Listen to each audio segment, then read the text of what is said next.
사도신경으로 신앙 고백하심으로 11월 22일 토요일 아침 예배를 하나님께 드립니다.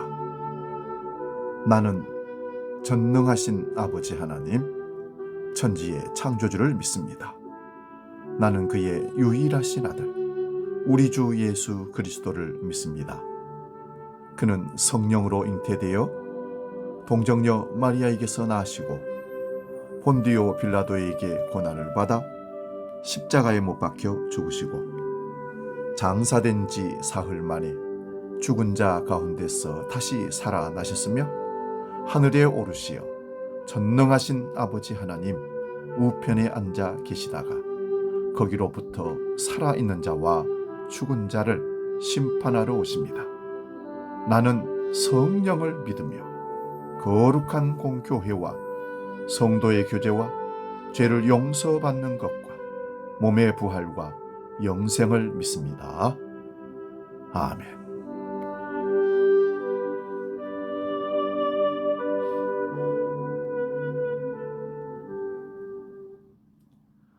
찬송가 379장 내 갈 길 멀고 밤은 깊은데 함께 찬송합니다.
오늘 우리에게 주신 하나님 말씀은 신약성경 마태복음 14장 22절에서 33절의 말씀입니다. 신약성경 24면에 있습니다.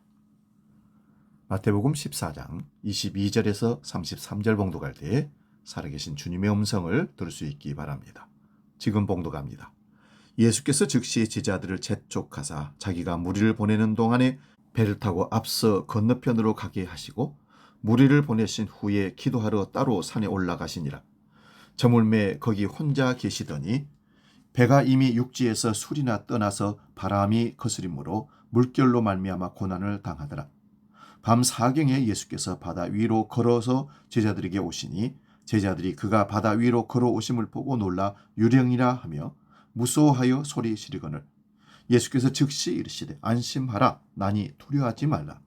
베드로가 대답하여 이르되 주여 만일 주님이시거든 나를 명하사 물 위로 오라 하소서 하니 오라 하시니 베드로가 배에서 내려 물 위로 걸어서 예수께로 가되 바람을 보고 무서워 빠져가는지라 소리질러 이르되 주여 나를 구원하소서 하니 예수께서 즉시 손을 내밀어 그를 붙잡으시며 이르시되 믿음이 작은 자여 왜 의심하였느냐 하시고 배에 함께 오르매 바람이 그치는지라 배에 있는 사람들이 예수께 절하며 이르되 진실로 하나님의 아들이로소이다 하더라.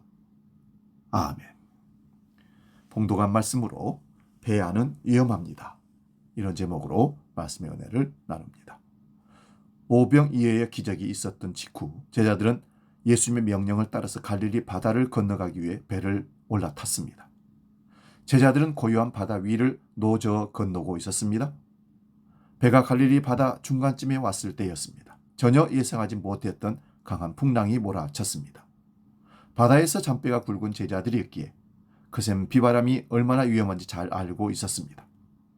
거센 풍랑에 배는 심하게 흔들렸고 제자들은 극심한 공포에 빠져 있었습니다. 이때가 밤 4경, 우리나라 시간으로 새벽 3시에서 6시라고 성경은 기록합니다. 하루 중에 가장 깜깜한 시간입니다. 마치 제자들의 마음을 그대로 대변하는 듯합니다. 위기의 순간에 예수님께서 제자들을 구하기 위해 바다 위로 걸어오셨습니다. 깜깜한 밤과 몰아치는 거센 풍랑을 뚫고 물 위로 무엇인가가 걸어오고 있으니 제자들은 모두 유령이라고 생각하고 무서워 소리를 질렀습니다. 근데 그것은 유령이 아니라 예수님이셨습니다. 예수께서 제자들에게 안심하라, 나니 두려워하지 말라 말씀하십니다. 그때 베드로가 예수님의 목소리를 알아채고 주님이시라면 나로 하여금 물 위로 걸어서 주님께 가게 해달라고 청했습니다. 그때 주님이 걸어오라 했습니다. 그러자 베드로는 주님을 향해서 걸어가기 시작했습니다. 베드로가 물 위를 걷기 시작한 것입니다. 다른 제자들은 아무도 예수님께 걸어갈 생각을 하지 못했는데 베드로는 예수님을 향해 걸어가고 있었습니다.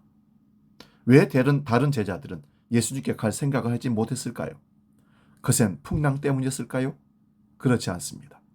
예수님께 가는 것을 막은 장애물은 풍랑이 아니었습니다. 그들이 의지하고 있던 배였습니다. 그들은 배를 떠나는 것이 두려웠습니다.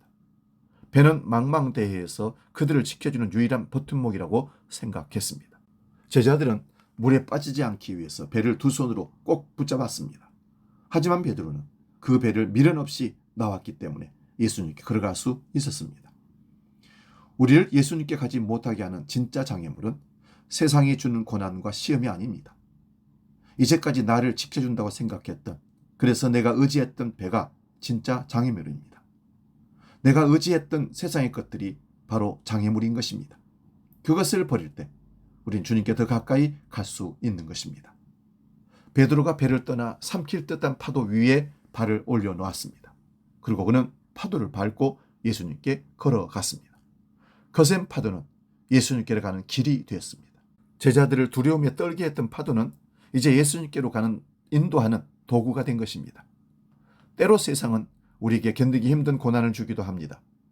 밤 사경처럼 앞이 보이지 않는 상황이 우리 앞에 닥치기도 합니다. 하지만 나를 지켜준다고 믿었던 세상의 것들을 버리면 그때 그 고난은 우리를 주님께 인도하는 길이 될 것입니다.